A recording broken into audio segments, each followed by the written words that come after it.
Hello friends, तर आज आपण किचनमध्ये बनवत आहोत मस्त अशी भेंडीची भाजी. तीही बिलकुल चिकट न होणारी, बनवायला एकदम सोपी आहे, चवीला खूपच छान होते आणि अगदी सहज आपण बनवू शकतो. आवडीने सगळेजण खातील. तर रेसिपी पाहण्यासाठी व्हिडिओ स्किप न करता शेवटपर्यंत पाहत राहा. अशाच नवीन रेसिपीसाठी चॅनलला सबस्क्राईब करा आणि बेल आयकॉनला प्रेस करा. भेंडी सगळ्यात आधी मी स्वच्छ धुवून घेतली, त्यानंतर पुसून घेतली आणि चांगली पुसून घेतल्याच्या नंतर या पद्धतीने अशी ही कापून घेतलेली आहे. तुम्हाला हवं असेल तर वेगळ्या शेपमध्ये देखील तुम्ही कट करू शकता. त्यानंतर डायरेक्ट आता इथे फोडणीची तयारी करूया. फोडणीसाठी मी गॅसवर इथं पॅन गरम करून घेतलेली आहे. त्यामध्ये 2 चमचे तेल टाकलेलं आहे. तेलही गरम झालं की फोडणी घालून घेऊया. पाव चमचा जिरं टाकलेलं आहे. जिरं चांगलं तडतडलं की त्याच्यामध्ये टाकूया ठेचून घातलेला लसूण 1 चमचा. ठेचलेल्या लसणामुळे चव जी आहे ना ती छान येते.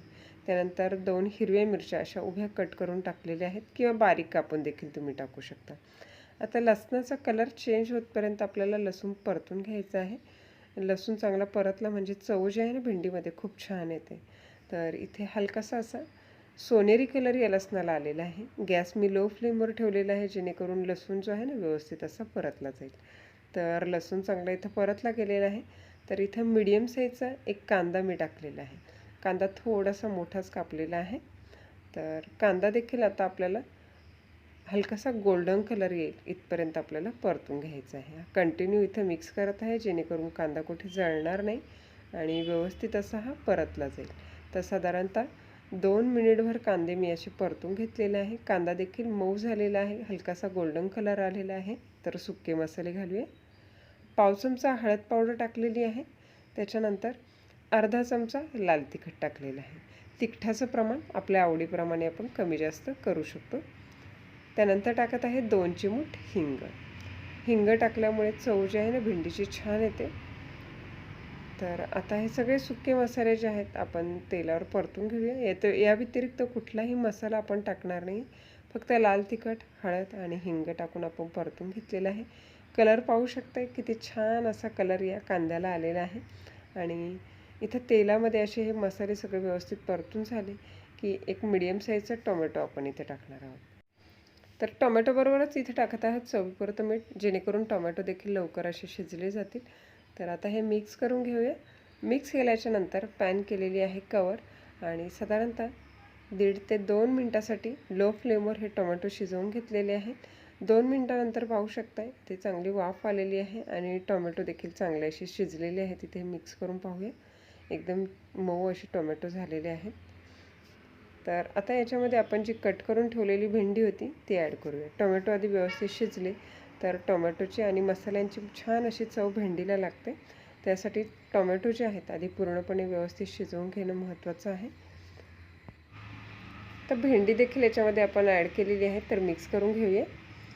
टोमॅटोची आंबट चव आहे, त्याच्यामुळे काय होतं भेंडीची चव देखील छान येते आणि भेंडी बिलकुल चिकट होत नाही. आता इथे हे मिक्स करताना गॅस मी तर हाय फ्लेमवर ठेवलेला आहे, जेणेकरून जे काही एक्स्ट्राचं पाणी वगैरे असेल, मॉइश्चर असेल ते सगळं निघून जाईल आणि भेंडी जी आहे ना आपली एकदम सुटसुटीत होईल. अजिबात त्याच्यामध्ये चिकटपणा जाणवणार नाही. तर इथे हाय फ्लेमवर ठेवून भेंडी आपण साधारणतः 1 ते 1.5 मिनिट अशीच ही मिक्स करून घेतलेली आहे. आणि इथं मिक्स करतानाच तुम्ही पाहू शकता कुठेही भेंडीमध्ये चिकटपणा बिलकुल जाणवत नाही आणि छान असे हे जे मसाले आहेत ते देखील भेंडीला लागलेले आहेत. तर 1 मिनिटभर आपण हे सगळं मिक्स करून घेतलेलं आहे. त्यानंतर आपल्याला भेंडी करायची आहे कवर आणि 2 ते 3 मिनिट वाफेवर आपण ही भेंडी अशी शिजवून घेणार आहोत. तर भेंडी शिजायला फार वेळ देखील लागत नाही, पटकन शिजली जाते. आधीच आपण ही तेलावर चांगली 1 ते 2 मिनिट हाय फ्लेमवर परतून घेतलेली आहे, त्यामुळे त्यातलं सगळं मॉइश्चर निघून गेलेलं आहे आणि चिकटपणा देखील काही नाही. तर साधारणतः 3 मिनिटानंतर आपण झाकण काढून चेक करूया. इथे चांगली अशी भेंडीला वाफ आलेली आहे. तर पुन्हा ही भेंडी आपण सगळी मिक्स करून घेऊया आणि दिसायला देखील पाहू शकता किती छान अशी दिसत आहे. याच्यामध्ये कांदा आणि टोमॅटोचं टाकलेलं आहे, त्यामुळे चव जी आहे ना भाजीची खूप छान येते. कुठलेही भरमसाठ मसाले टाकायची गरज नाही. दरवेळीच आपण मसालेदार भेंडी करतो, पण फक्त इथे टोमॅटो, कांदा आणि त्याबरोबर लाल मिरची पावडर टाकून केलेली ही भेंडी खाण्यासाठी खूप छान लागेल. ऑलरेडी टोमॅटोचा आंबटपणा या भेंडीला आलेला असतो, त्याच्यामुळे कुठलाही चटपटीतपणा येण्यासाठी सेपरेट असा मसाला काही टाकायची गरज नाही.